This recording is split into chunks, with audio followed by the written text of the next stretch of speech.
and welcome to Elder Interviews, a new program from Creation Spirituality Communities, where we explore the lives and experiences of our creation spirituality elders, women and men whose spirits shine with hard-won wisdom of the sage.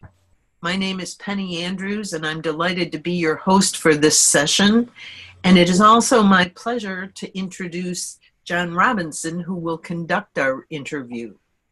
John is a clinical psychologist with a second doctorate in ministry from UCS, an ordained interfaith minister from the Chaplaincy Institute, the author of 9 books and numerous articles on psychology, spirituality, and mysticism of the New Aging, and a frequent speaker at conscious aging conferences. You can learn more about his work at www.johnrobinson.org. In a moment, we'll introduce our distinguished guest, Gina Rose Halpern. But before we begin, I'd like to explain our format. Our interview will run about 45 minutes, followed by a question and answer session. So save your questions and comments until we open the floor for everyone to participate. We're also planning new interviews, so always keep recommendations coming our way for future SAGE interviews. These interviews will be recorded and archived on the CSC website for all of us to enjoy later on. With no further ado, here is John Robinson to introduce Gina Rose. Thank you, Penny. Thank you so much. It is my great pleasure to introduce the Reverend Dr. Gina Rose Halpern today for our Elder Interview series. So let me begin by telling you something about her.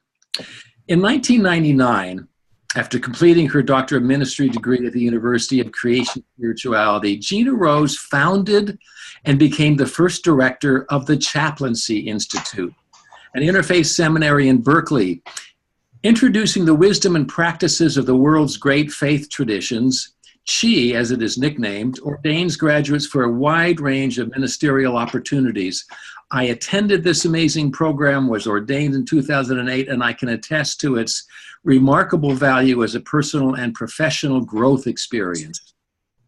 She continues, of course, under the able leadership of Lauren Van Ham. Asked to describe the program that Gina Rose created, Lauren said this. She said, "Thanks to her wide and inclusive vision for spiritual care in our changing world, She students today are bringing their ministries into bold and creative places, such as interreligious dialogue, animal chaplaincy, eco-ministry, corporate chaplaincy, social movement chaplaincy, and the needs of spiritual but not religious people. Of course, and all this in addition to serving in hospices, hospitals, universities, and military as interfaith chaplains. It's truly an amazing program she has created.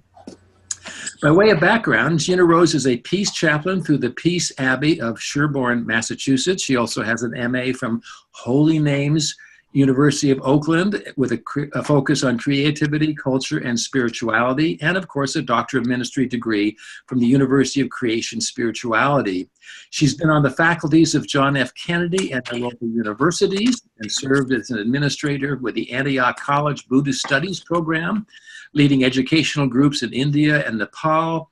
She has also been on the boards of the Association for Transpersonal Psychology and the Council of Interfaith Congregations.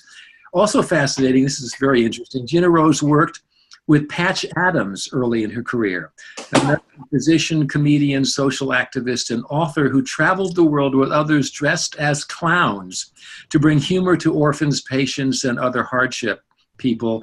You may remember the movie of his life starring Robin Williams. This is the person that Gina worked with. Gina Rose was honored in 2014 with a prestigious Houston Smith Interfaith Educator Lifetime Achievement Award given by the Congress of Interfaith Communities, recognizing her exceptional impact on interfaith education. An artist as well, Gina Rose was a recipient of the Chrysler Award, and you can find her paintings at Mystic Alchemy Design or simply by Googling Gina Rose Halpern art, and she's likely going to show them to us today as well. So with that extensive but well-deserved introduction, behind us. Let's hear from Gina Rose directly. Gina Rose, welcome to Elder Interviews. Hi, John. Hello, everybody. Now, I don't know exactly where I should be looking, so I feel like I'm looking at you. You're looking perfect right now. Okay. You as beautiful as ever. How does it feel to be honored as a creation spirituality sage? I'm humbled and a little embarrassed. And it has. Go ahead. Let's start with Chi. What inspired you to create the Chaplaincy Institute, and where did you get the courage to tackle such a daunting challenge and bring it to such beautiful completion? How'd you do that? I think that the school had been coming to me in dreams and visions for years and years. And there was at a certain point, it was actually, I can tell you, 1995. And I had an amazing dream on Christmas Eve. And in this dream, I got called to take on the mantle of spiritual leadership. And I really didn't want to do it. I wasn't ready. And I went through a process of walking a medicine wheel in the dream, and all of my spirit animals and guides were there, and took the mantle and put it on my shoulders and said, "For our yoke is easy and the burden is light."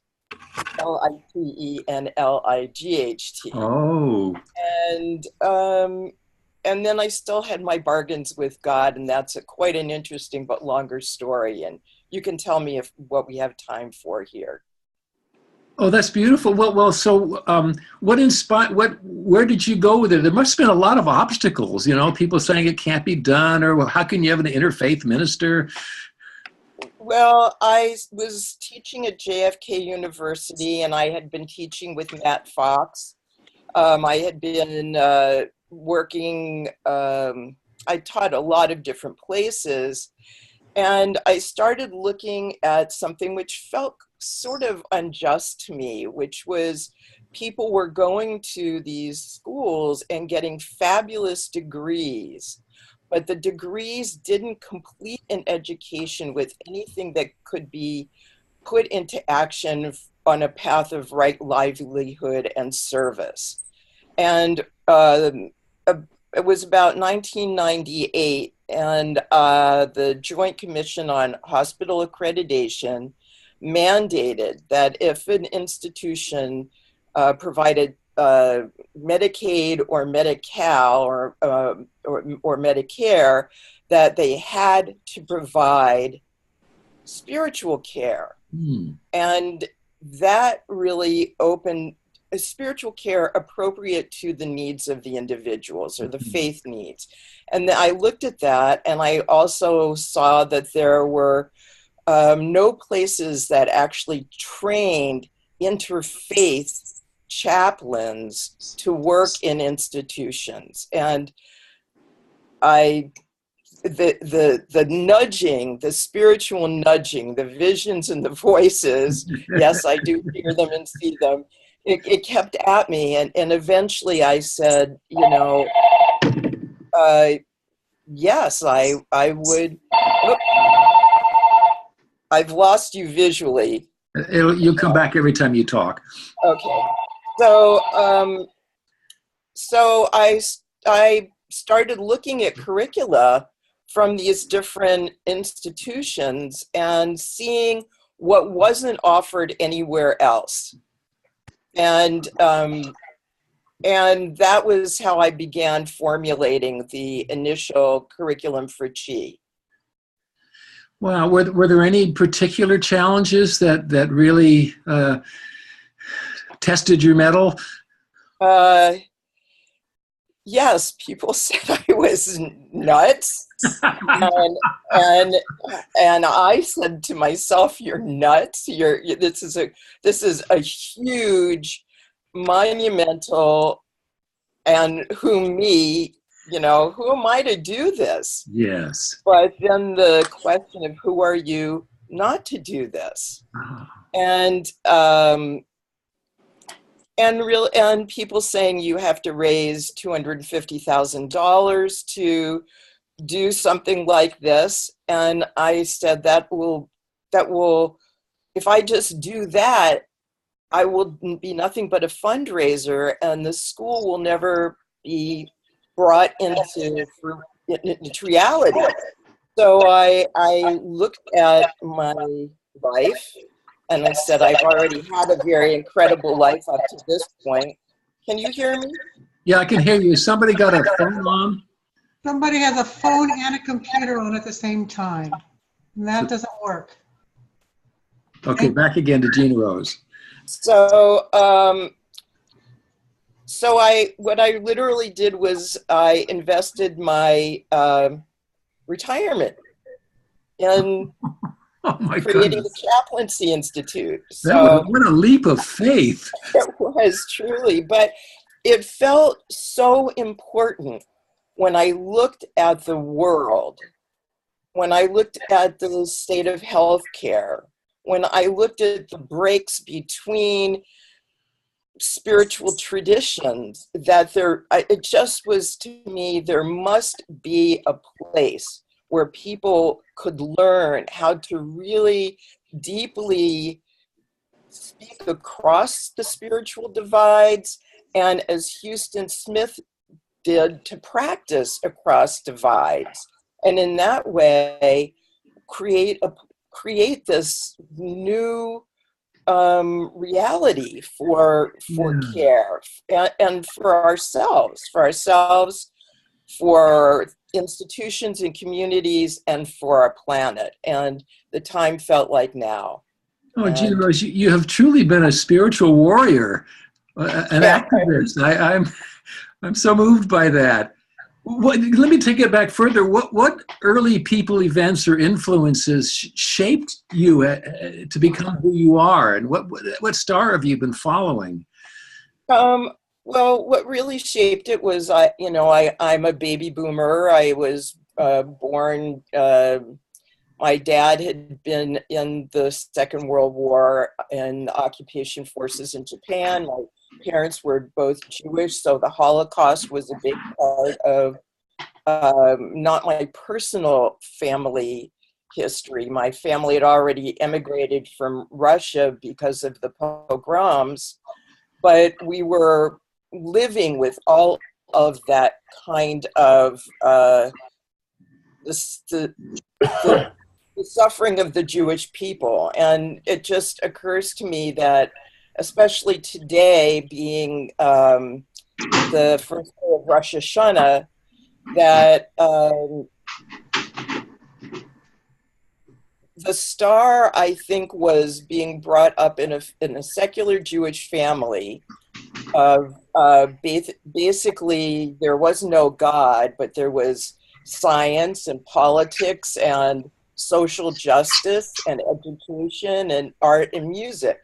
So I joke that my first spiritual centers were the Philadelphia Museum of Art and the University of Pennsylvania Anthropology Museum. And in these places, I got to explore art and spiritual traditions and culture.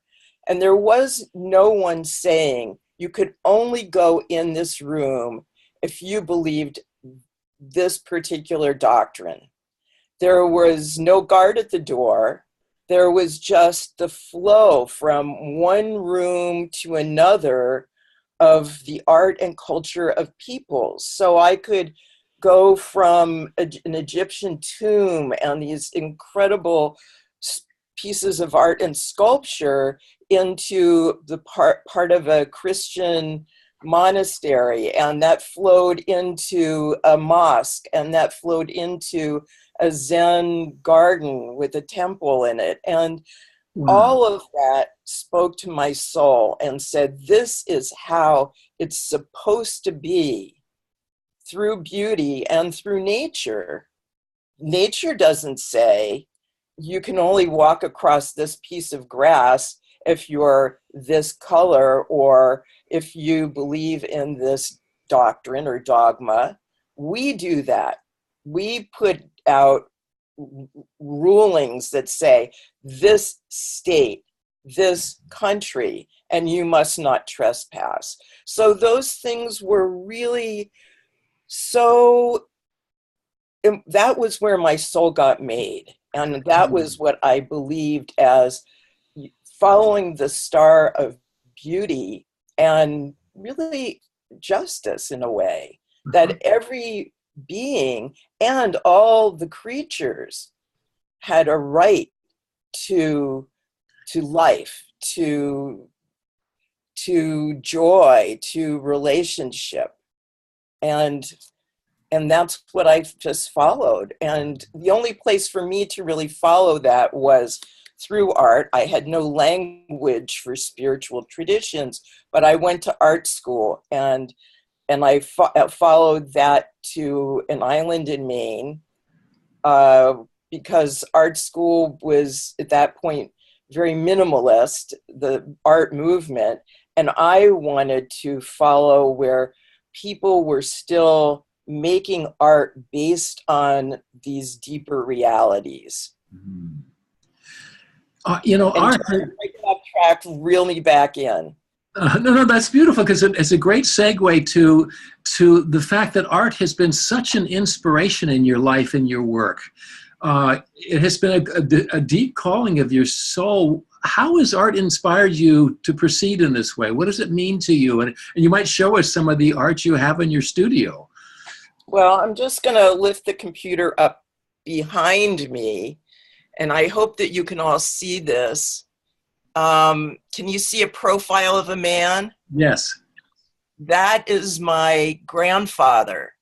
And that is a drawing done by my father when he was a teenager of my grandfather. So there's a lineage here that goes very far back. And these are my drawings, the ones that I'm currently working on.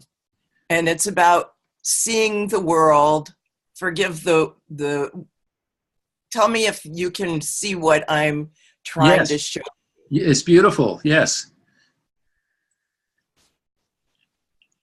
And my father was an artist. His sister was an artist. My grandfather was an artist, and he drew mandalas, folk patterns, on the back of shirt cardboards, because he and his wife had a blouse store. And then on the other side of the family, there's also a great deal of art and education. So the art was my language. I always felt like I did not have language for my experiences. I was having spiritual experiences from the time I was a very young child. I had no language to speak about them. And that was for me to learn the language of art, to learn the language of light and color and tone and depth. And I was a clay artist, and I worked with MC Richards, the poet and artist, in the last years of her life when we were at Holy Names and then the University of Creation Spirituality. And that was an amazing experience for me. And then I want to show you one more thing, which is this body of work, this piece of art was, I had the opportunity to work with the composer Kay Gardner, and she was my mentor and for over a decade, and we worked on a project called A Rainbow Path, and that looked at,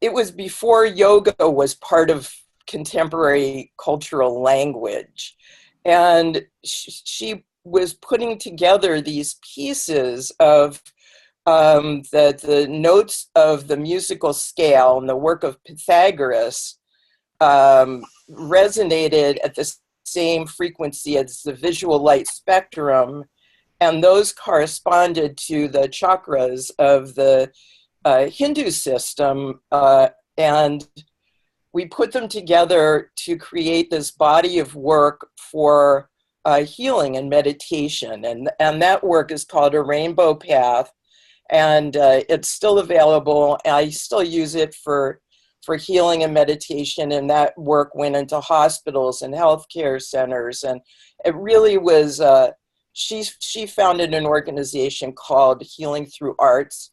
She turned that over to me.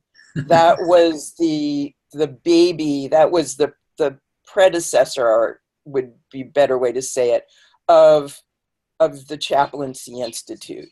Wow. So what would you say is the essence of your own spirituality then?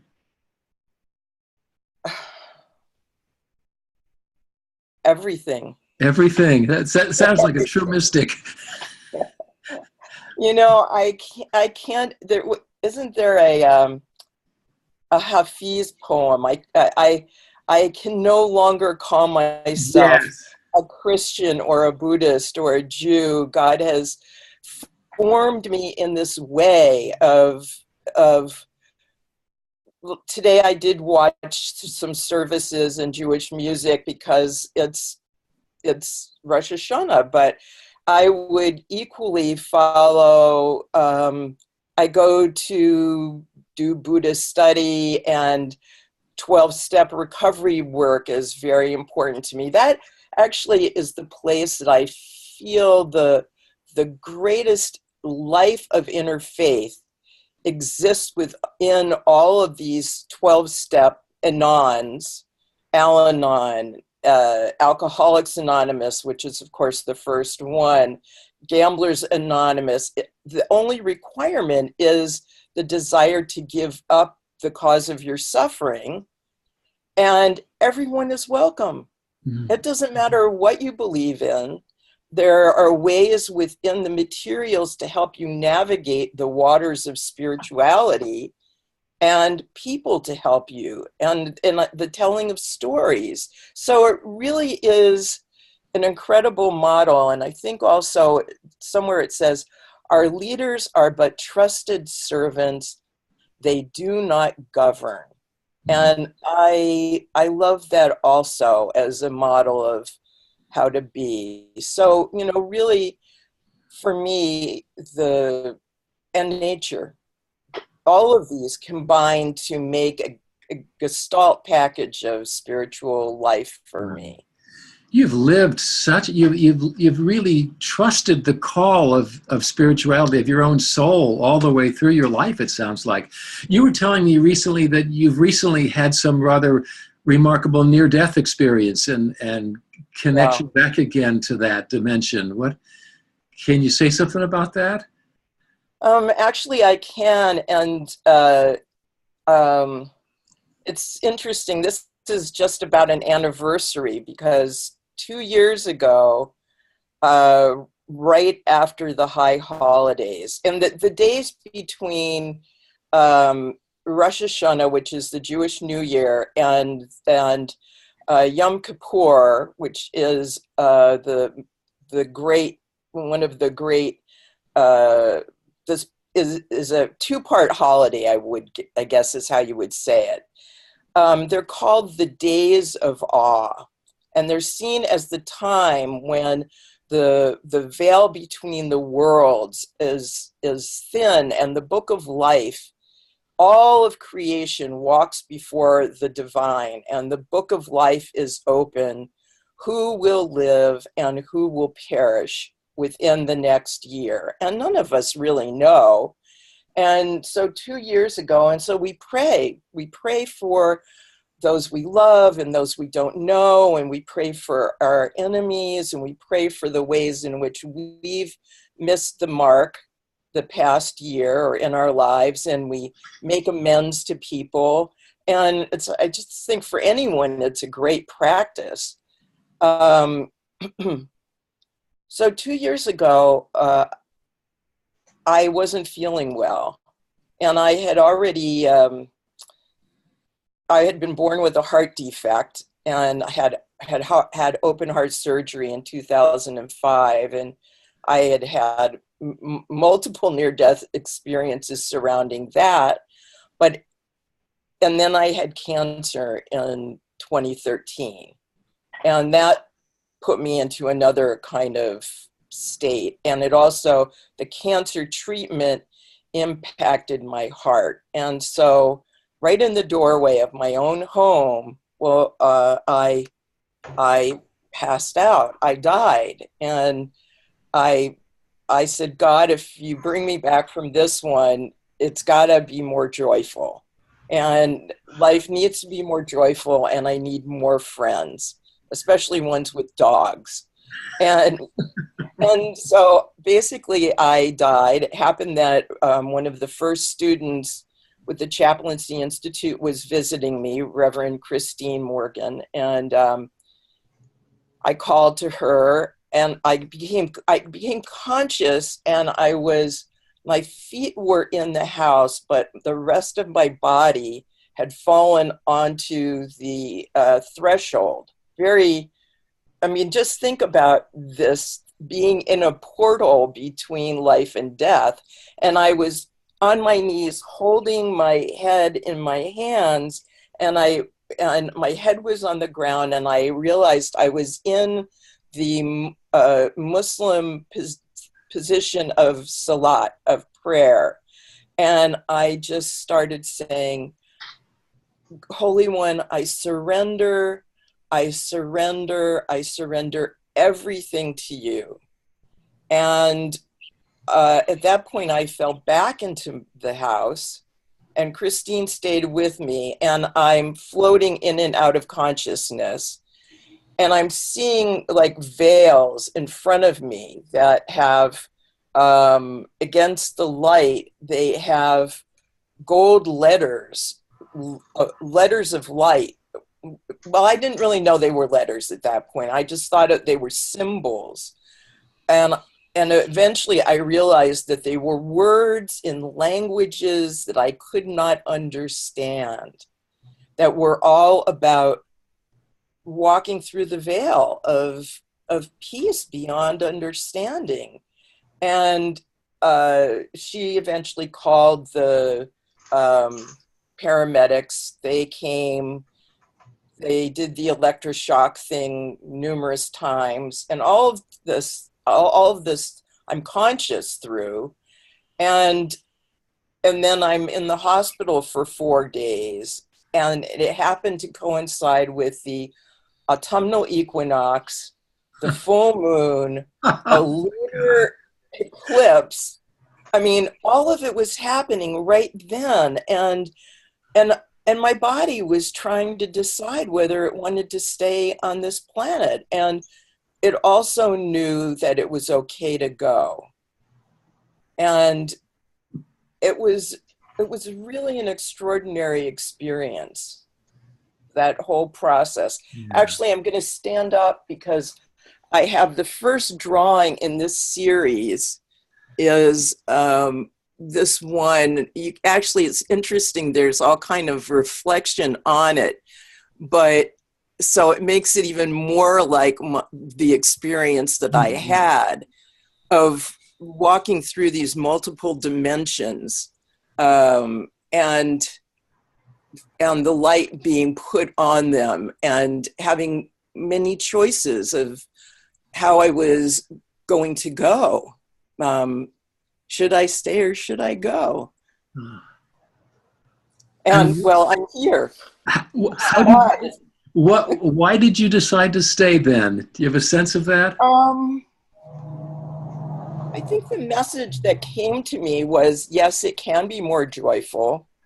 And actually, there were a few things that happened when I was in the hospital that I don't know if they were visions or if they were reality. But one of them, the night of the full moon, this woman came in wearing scrubs, and she was wearing all turquoise. And just when she started speaking, I thought, oh, she's Tibetan. And like, what are the chances that I'm going to get a Tibetan nurse after having spent, all this time in Nepal and in northern India? And I actually wrote and illustrated a book for Tibetan refugee children, and it's bilingual in Tibetan and English, called Where is Tibet? So I said, I looked at her name tag, and it looked like a Tibetan name, and I said, "Are you Tibetan?" And she said yes, and I said, "Oh, Tashi Dale," which is the greeting, and she was like, "Tashi Dale." Oh my goodness! And I had done teaching on just learning the greetings so that we can meet each other across cultural divides. It doesn't even matter if we don't say them correctly. And in fact, sometimes that's the best, because then somebody says, if I say Tashi Dele, then they can say, "Oh, almost, but this is how you really say it." So she was with me in this incredible sky blue turquoise color, and she was the night nurse. So I called her in to see the moon, and when she leaned over to look at the moon being eclipsed, her name tag went in front of my eyes, and her name was Dawa, and that's one of the few Tibetan words I know. And I said, "Dawa, does your name mean moon?" And it was like, she said yes. Now, what are the chances? Gina Rose, So you give me the chills. it gave me the chills too. And so this was like, I felt like she was an angel. Yes. And she was like an angel sent to me saying, "You're not finished yet. There's still more, should you choose to come back." And then there was the phlebotomist came in the mornings, and I never saw his full face because he always wore a mask. And he would come in, and he was also Asian, and he would say to me, "Now we will start our breathing treatments." And he would take me into these breath meditations, and it's very hard to get blood from me because of the old heart issues. But it really felt like in his doing this, he was the Buddha. Oh. And when we walked out into the halls, the Kaiser, bless you, Kaiser, and bless you, all of the people who have worked throughout the world to change the visual culture of hospitals, because they used to be deadly. And now they have become much more, as both Hildegard of Bingen would say, and Florence Nightingale, that they have become places of healing. And so that was my experience of, there were these giant photo murals, and I walked into these birch forests, and the leaves of the trees fell on me. And, these were experiences that were like,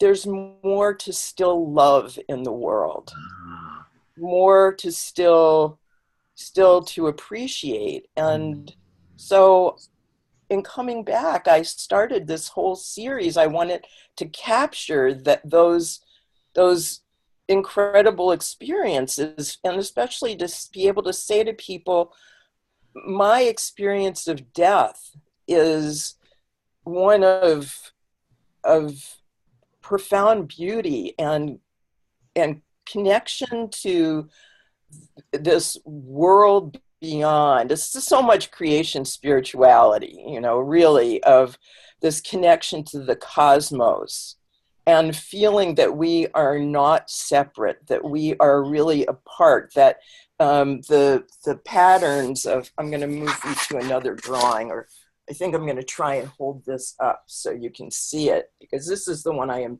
just finishing. Oh, pattern of Oh, being held in this honeycomb and in this cosmos, this living cosmos, is our birthright, and it's a birth beyond the body. It's that every cell, which is the majority of our bodies made of water and carbon, are hexagons, and those hexagons, the particles, I should say, are the hexagons link up one to another like the building of a honeycomb. And that's really the cellular structure and biochemistry of creation and the universe. wow. Gina Rose, can you move your screen so we can see your beautiful face? We only I only see the top half. Oh, there you are. Good, good. Okay, thank you. Thank you. Oh my gosh. Oh my gosh. That is such a lovely story you're telling. I love you so much. You're such a wonderful soul. Who are you? So who are you now? And who are you becoming, and what is your work? Well, I would say that in the past 2.5 years, the experience of cancer, and then what the medications, how they have affected me, and then how the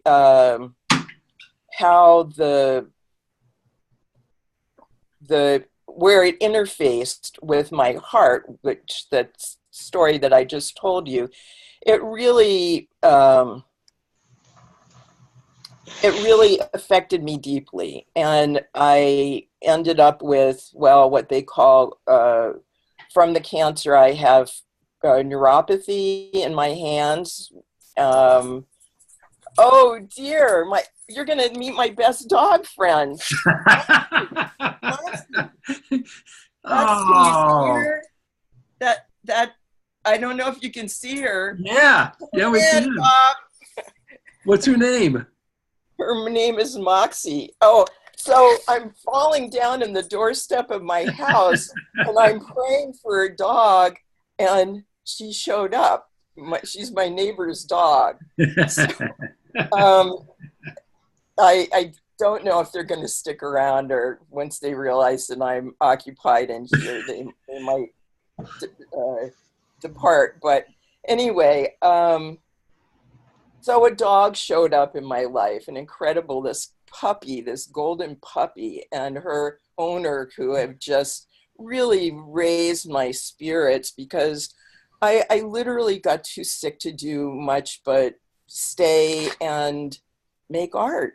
And not been a bad thing. I mean, illness retired me.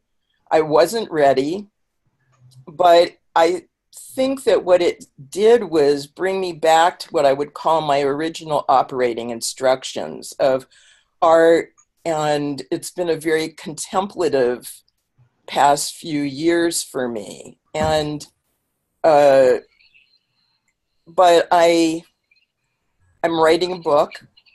I continue to draw pretty much every day. And then the thing that I'm also doing is I take the Chaplaincy Institute. There used to be something that we did called the Bead Ceremony. I loved it, yes. Were you part of that? Oh, I don't absolutely. know. Yeah. So I found a jar with all of these beads in them, and I thought, well, how sad, they're sitting in a jar and they're not blessing anyone. And so I started making these, which I call beads of blessing. And I asked people and anybody who's listening, please send me old tired beads that you might have, because I love getting them and knowing that there's stories that come to me from people's aunts and grandmas and, old marriages or whatever, the good times and the bad. And then I weave them into these bracelets that are on memory wire, because this is something that my hands can do. and I give them to people. I've always believed that he was set up to be able to help people make right livelihood, and selling things is, wonderful. But I also feel that the service that I can provide in the world right now is for other people who have gone through things, who need something to hold on to, something that represents their connection to a greater whole.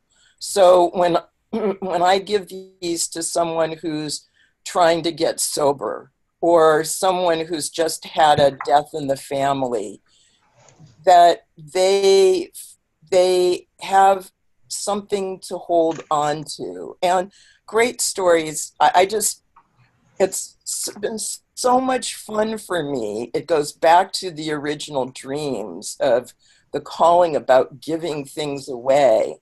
And so I just make these. Whenever I get stuck on where a drawing should go, I turn to the beads and I gather them together, and I use the work that I had started with Kay, which is trying to put together complementary colors, the balance of opposites, so that these, while they're small objects, these bracelets, they also contain something that helps create visual balance, like red and green, the different colors that connect to each other, earth and fire connected to watercolors. So that's part of what I'm doing right now. And if I could really get myself, I'm trying to get back to teaching again.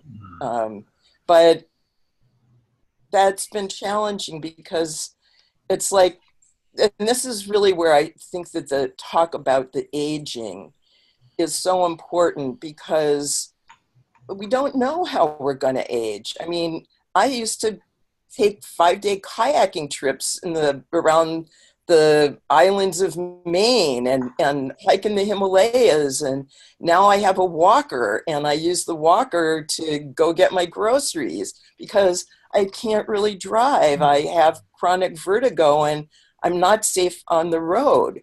But I feel like I want to be a poster child for walkers, to say, if you need a walker, don't wait till you break a hip.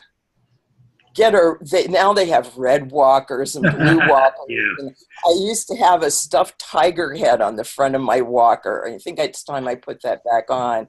And, make it a way that you can embrace the safety of your life so that you can do whatever feels is still left undone. Wow. Wow, Gina Rose, it's almost time for us to let people ask questions or make comments. Is there something you'd like to add before we open the floor? No, I love questions, and thank you for asking me to do this, John. When you said what has been guiding me through my life, I think it has been the questions, the big life questions, and they continue to guide me, and I love your asking them. So I'm ready. Questions for questions. So I'll let Penny take over the floor. All right. Wow, Gina Rose. Wow. So much since our last connection. And just by way of introducing my connection to Gina Rose, I completed Chi in 2000, prior to CS. And then we had the good fortune to be roomies at the Association of Professional Chaplains. So in a sense, Gina Rose, her intention to provide right livelihood did exactly that for me. I ended up working at the University of Wisconsin Hospital for 6 or 7 years. And in the course of that, I created a committee called Health and Healing that brought the artists in the building, the architects, and people who didn't have homes in the system, which is big science. And we were able to do some pretty rockin' things. So Gina Rose, I'm living into one of those visions that you are. Oh, how wonderful. How wonderful to hear that. Thank you. Thank you. Thank you. That, I guess, is like, you know, I used to think, especially when I was younger, it was one thing or another that you know, you believed or you didn't believe. There was a God or there wasn't a God. Things were black and white. And now it's like, I early on had the experience of thinking that there could be multiple realities or multiple truths that could coexist. And I feel that even more now. And the excitement for what I still want to do requires that I take better care of myself. I mean, in a way, like when I started Chi, everything kind of went into the founding of the school. It was 24/7. And it was even more than 24/7. And now it's like, I can't make arrangements. I can't commit to things because I don't know how I'm going to feel in an hour or tomorrow. So it requires that I live in the moment much more. So it's much more living as a mindfulness practice. And sometimes I do get irritated with it. But then I look around where I'm living and I feel at this point, I need to say also that for many of us, we can still be frightened financially of what our lives are going to look like. And if we're single, how am I going to take care of myself? Those are still really big questions. But as sometimes our lives get smaller, you know, I can't go jump on a plane to Nepal and fly 24 hours and get there and throw in a backpack and go trekking. But the life is within my home, the garden, my neighborhood, and my prayers for the state of the world. Oh, golly. Along with God as dog, I hear God as beauty for you. Yes, absolutely, absolutely, and as nature, but beauty is the medicine. And one of my dear friends and colleagues, Colette de Gagne-Retner, the author of The Gateways of the Divine, she also deals with, at times, health issues. And both of us have the kind of spiritual interchange we have very often is about the healing power of beauty. That beauty is the spiritual manifestation, is however beauty shows up, whether it's the wild puppies invading the house and taking over and bringing joy, or the amazing beauty of really being able to almost watch a flower unfold because your health requires that you be so still that you really can watch it. That is a holy spiritual practice. And the beauty shows up in, I go out and I literally take what I call beauty walks. And I bless my iPhone because it allows me to like really look into the nature of the cracks on the sidewalk. I believe it was in Matt Fox's book, The Reinvention of Work, and he talked about the weeds growing up through the sidewalk as this great creative impulse. If it's a different book, you can feel free to correct me. But when I take pictures of these things, I feel that the beauty is guiding me and it is unfolding me. And very often those things are the ones that are going to show up in the drawings. Like in this drawing, I don't know if you can see that the night sky is also a raven, is a blackbird. Can you see that? Mm-hmm. And it's putting a star in her ear, and her hair, the trees, and that I was just walking up the street. My travels are limited, but I heard this sound, and I looked under a hedge, and there's this big raven, and it's looking at me.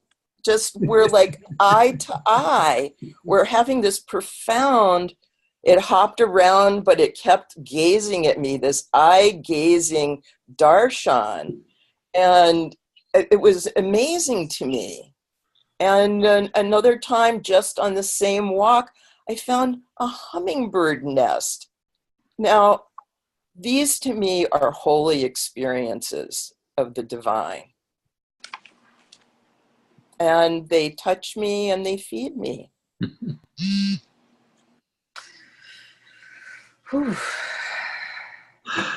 Aho. Oh. Oh. And I would say that indigenous practices have been a big part of my life. And I was the student of a wonderful teacher for many, many, many years. And that also opened the door to looking more deeply, listening to who asked me what were the dogs saying. What are the rocks saying? What are the trees saying?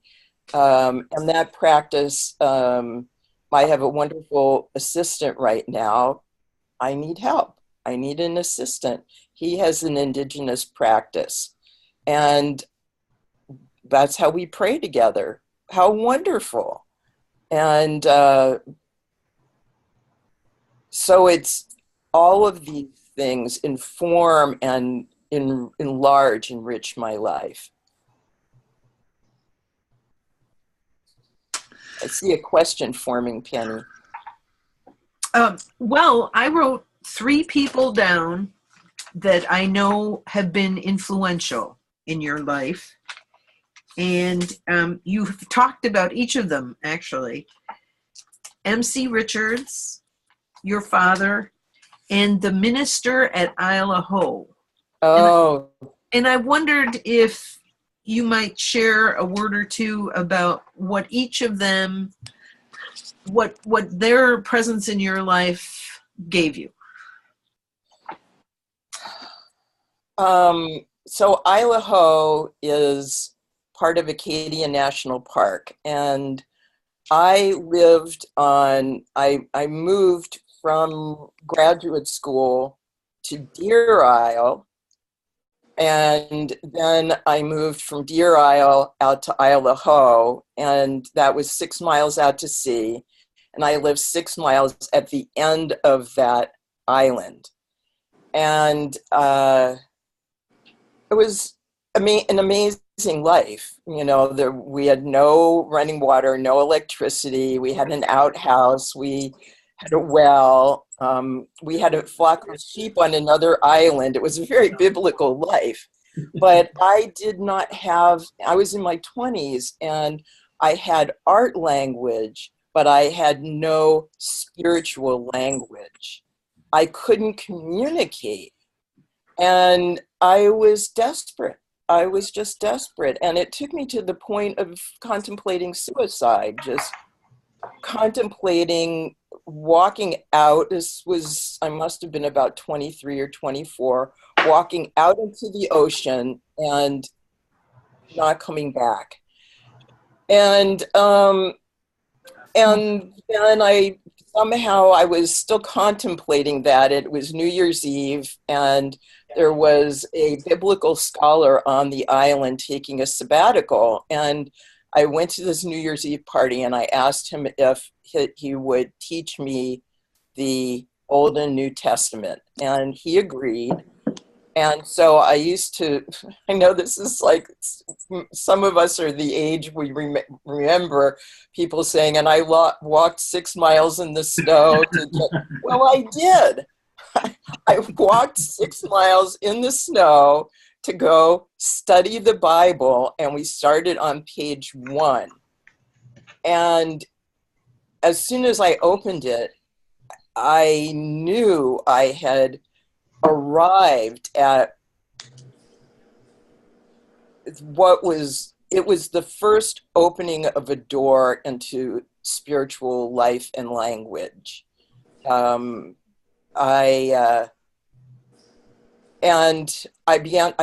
was studying all that winter, and then I needed a place to live in the summer, and I was hitchhiking up and down the island, and the minister who stopped and picked me up, and I was in a relationship at that time. He picked up my partner, Jeff, and he said, "What are you doing?" And I said, "We're looking for a place to live." And he said, "Oh, well, I need a housekeeper, and why don't you guys move into the parsonage?" And, here we are, 2 Jews, two Jews raised in basically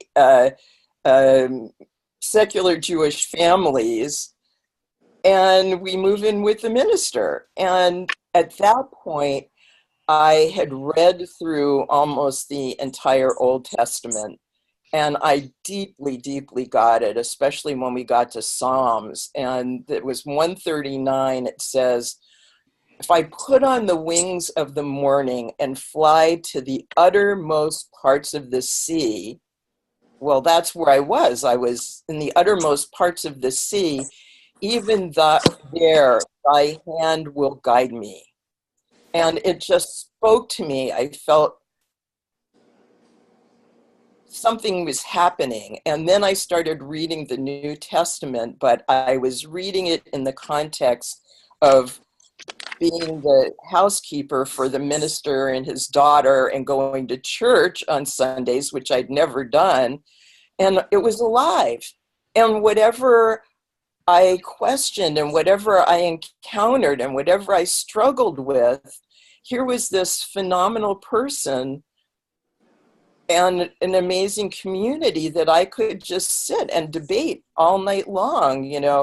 Well, I'm struggling with Paul, and I just can't get past his language, and also the mother of the guy that I was with at that time. Her name is Anna Zilborg. She went on to become a knitting guru, and she wrote many books, but she has remained also one of my great spiritual teachers, and we've worked through much of this together. She was one of the first women professors at MIT. And your Tesla prescribing information has no requirement for routine lab monitoring. Don't use if you're allergic to a Tesla. So, is that where you met?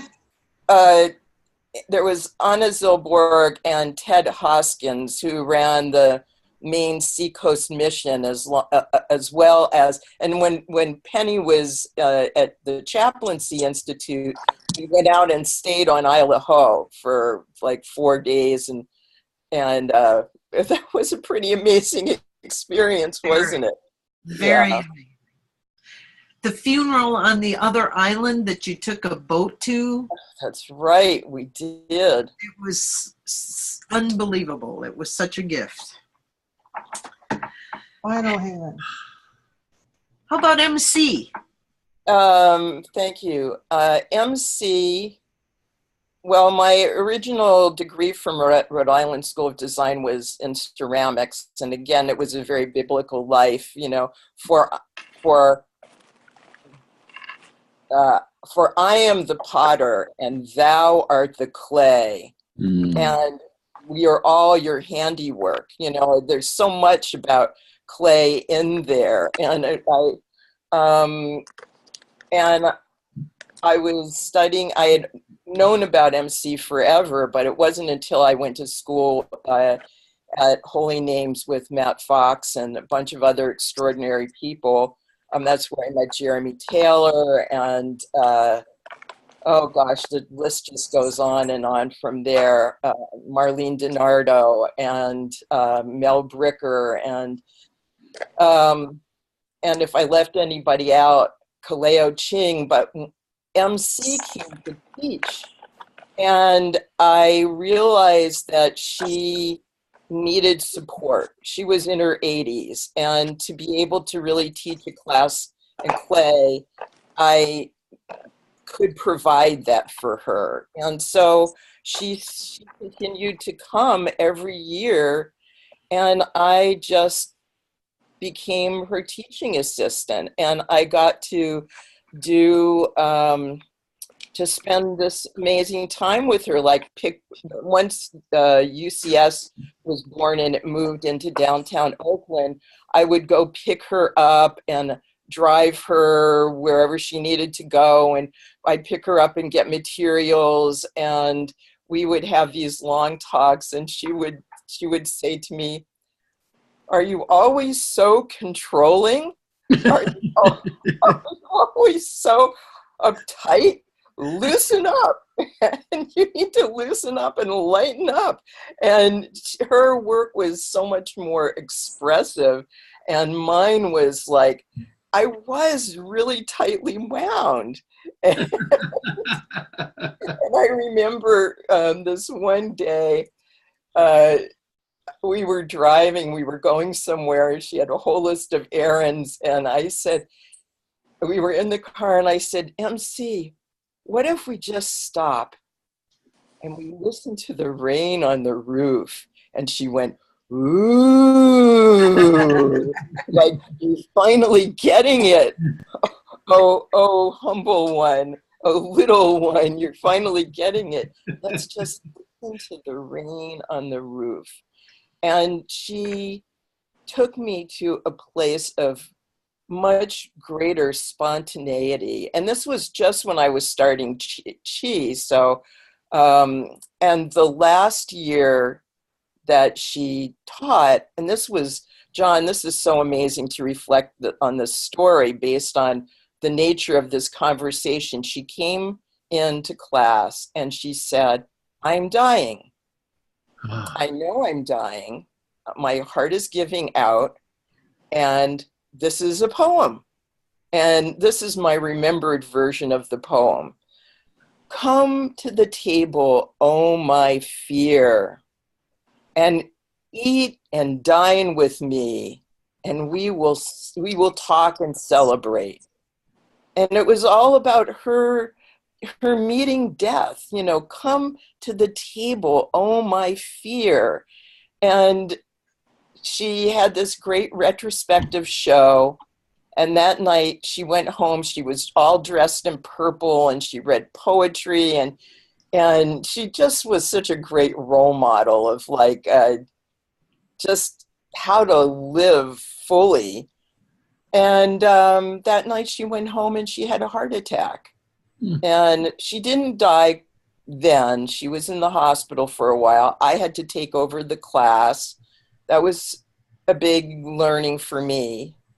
But that's where I met Lauren Van Ham. Lauren was in that class. Lauren, one of the first students at Chi, and then now Dean of the Chaplaincy Institute. And I remember when I went to see MC in the hospital, I took her a bunch of carrots and a bunch of daffodils, and we couldn't find a vase, so we put them in a urinal.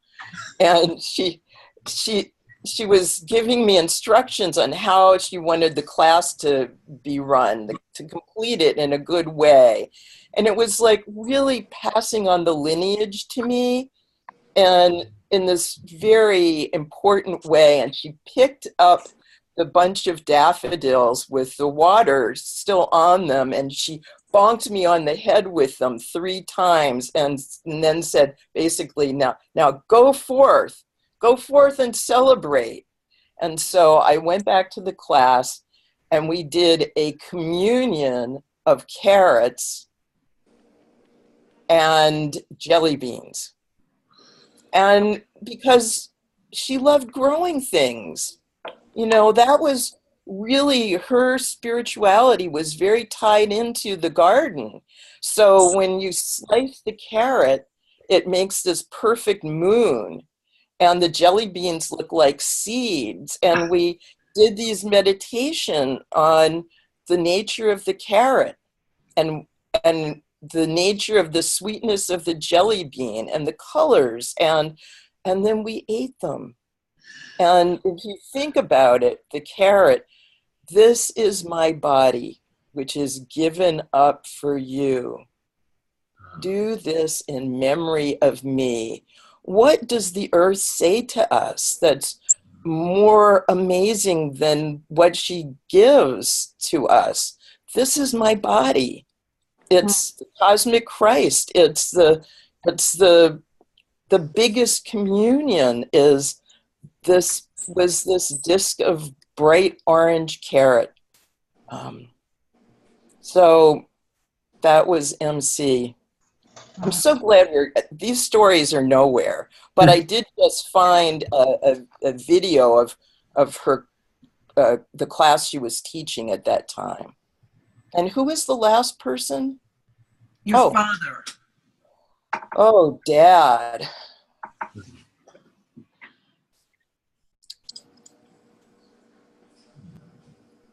My dad was an extraordinary, brilliant, and complex human being. And I think that he was one of those people, when they talk about old souls and folks born into the wrong time, he was such a Renaissance man. I mean, he read profusely. My mom was a librarian, so I have to bring her in. Between the two of them, you know, the world of literature was so open, but it was not any spiritual literature, although they gave me a copy of a book called The World's Great Religions. I should go find it because I still have it. And it just, the two of them were, it was like living in a university, living in our house. You know, they were naturalists. My dad read Leonardo da Vinci. He talked about Sigmund Freud. He taught me how to draw hands, which I still have a hard time with.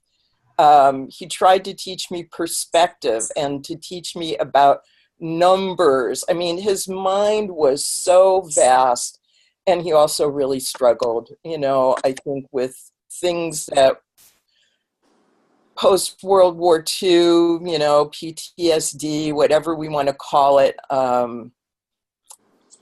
But he also introduced me to cultures. He had been to Japan. That was his one great trip. And when he talked about Japan, I wanted to go there. And it was my parents showing me these books and watching TV shows about these places that, and when I started to travel, like my dad used to say, well, it's not enough just to read about them. And I said, no, I want to go to the places where people are still practicing these traditions, where the art is still part of the culture, like in Indonesia or in the mountains of Nepal or in India. That was me. And I remember once saying to him, Dad, I'd rather be flattened. Oh no, I'd rather die on a mountaintop than be flattened by a school bus in the parking lot, which almost happened. That was another near-death experience. But you know,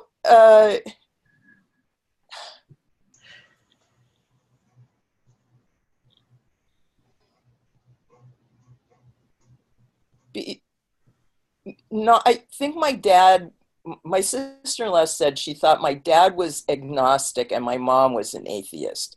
My dad saw something bigger than. There was something more, everything actually with him was more than what met the eye. And he also was a prophetic dreamer. And so I have a pretty big dose of that. But an example of that would be we were going to take a boat out when I was a little kid in New Jersey to go fishing. And my dad woke up in the morning and said, you know, we shouldn't go out this morning. We shouldn't take that boat out. We're going to have a tornado. And my uncle's response was, a tornado? We're in New Jersey, you know, there are no tornadoes here. So we had 4 little kids, you know, probably between 8 and 10. And we get out and the sky starts turning yellow and gray and the water is whipping up and it's big weather. And we got hit by a tornado. So, but there was no context for him. And I think that was very heartbreaking. But he and my mother had a great love, and that love for nature, for art, for music, and for each other, that was so powerful. And my dad died before my mom. And when my mom was dying, and he was 91, she was 91 or 92, she said to me after my dad died, she said, do you think Dad is really dead? And I said, I don't know. This is good chaplain background training. Stepped into here, and I said, well, I don't know, Mom. What do you think? And she said, I don't think he's dead. I said, oh, well, why do you think that? And she said, well, I see him every night. And I said, you see him every night? And she said, yes, we get together. And I said, what do you do? And she said, oh, we have so much fun. We go dancing and we talk and talk and talk. And, you know, and that was really clear to me that, again, the space between the worlds was very thin. And she died shortly after that. And that led me to know they were together and without a question. So what a gift. Thank you, Dad. Thank you, Mom. Thank you, Penny, for asking. They were big teachers, and there's so many more. You know, certainly Matt Fox, and through Matt Fox, I met Hildegard of Bingen, and she was an amazing teacher and very important to me. Wow. Wow, Gina Rose, you are the embodiment of everything you teach. It is, our time is officially up, but because I had that question, maybe I cut someone else's question off. Does anybody want to have our last comment or question with Gina Rose? And I see Mel Bricker there. Yes, I see you. I don't have a question. I just want to thank her for the richness of who she is, sharing that richness with us. It's been a delightful. I'm just sitting here all emotional because I'm enjoying. It's been so long since we've had a chance to talk that it's really wonderful to hear your story. Well, please call and let's chat longer. Yes, we'll have to do that. I just want to say it's just lovely to get to know you, and I hope to meet you someday. It's been a wonderful, wonderful interview. Thank you, thank you. And thank you. One of the most amazing things for me just happened last weekend, which was we had an ordination at the Chaplaincy Institute. And there were 5 people being ordained from all different traditions. And it was just, that part was wonderful. And I knew that was happening. What I didn't know was happening, and also 4 spiritual directors were being commissioned and certified. There was a, what do you call it when you take your vows again? A renewal of vows for the ordained clergy at Chi. And about 50 or 60 of the ordained clergy at Chi came.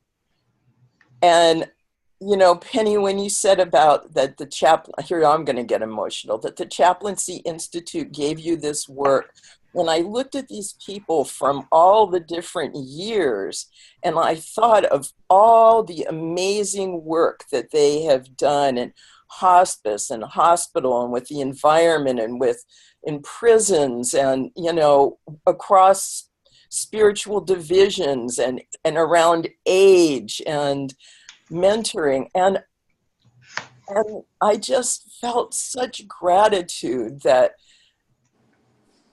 I had said yes.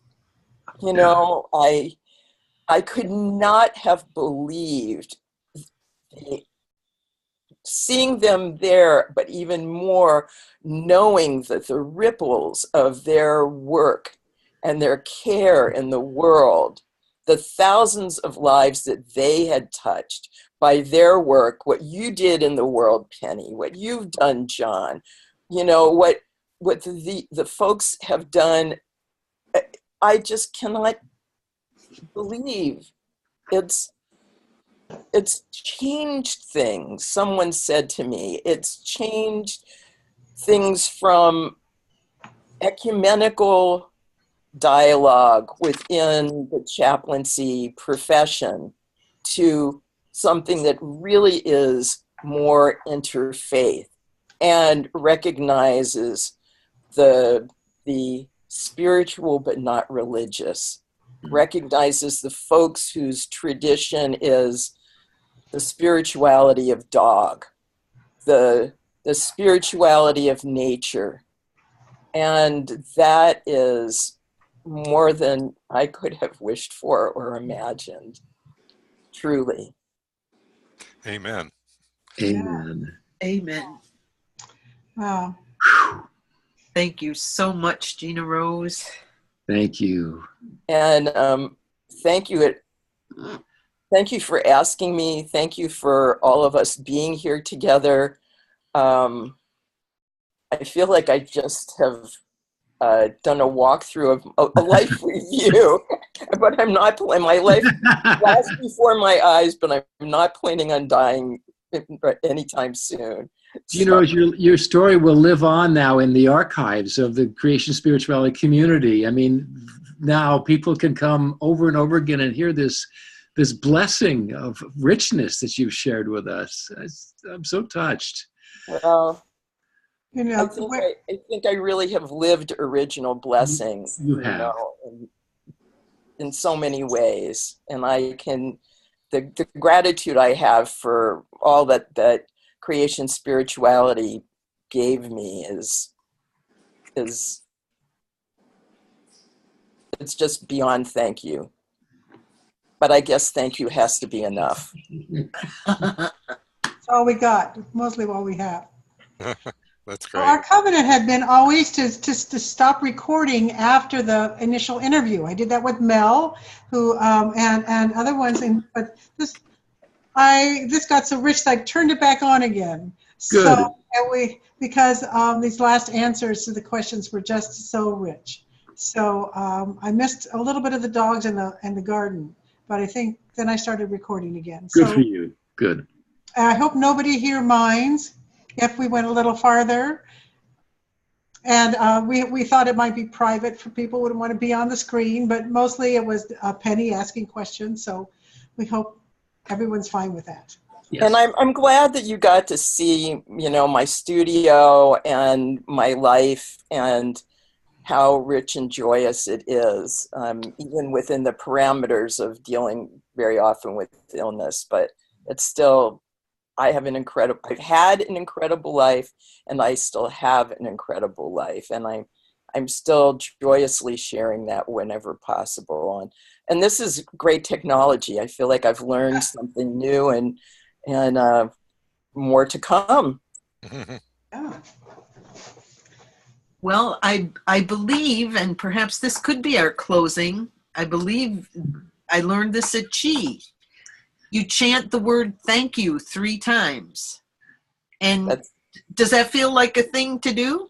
Mm-hmm. Yeah, now they do it all these different ways. You've got the flow thank yous but we can just stick with the traditional. And why don't you lead us? You can lead us. And this goes out to all of you as well. Thank you. Thank you.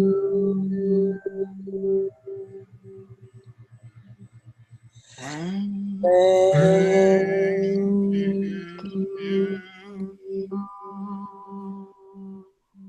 I do have a question for all of you. This is something that I'm working on right now, but I have some classes that I'm thinking of teaching again using this kind of technology. One is on interfaith and creative approaches to prayer. And another one is kind of a basic introduction to crossing spiritual divides using greetings like Assalamu alaikum, and another one is just on creativity. And so I'm wondering what people's thoughts are about if this would be a model. I've not tried yet, but this Zoom model, how do you think that would be to do some teaching on here? Something of interest to folks? Oh, sure. You come across with such realness and such feeling and such authenticity that I think it would work. You know, if you were just lecturing it, but I mean, you are here in the room with us. I mean, it feels so real. I give it a shot. Yeah, I would. Okay. Yeah. Well, I'll keep you all posted. I'm not quite there yet, but I'll keep you posted. And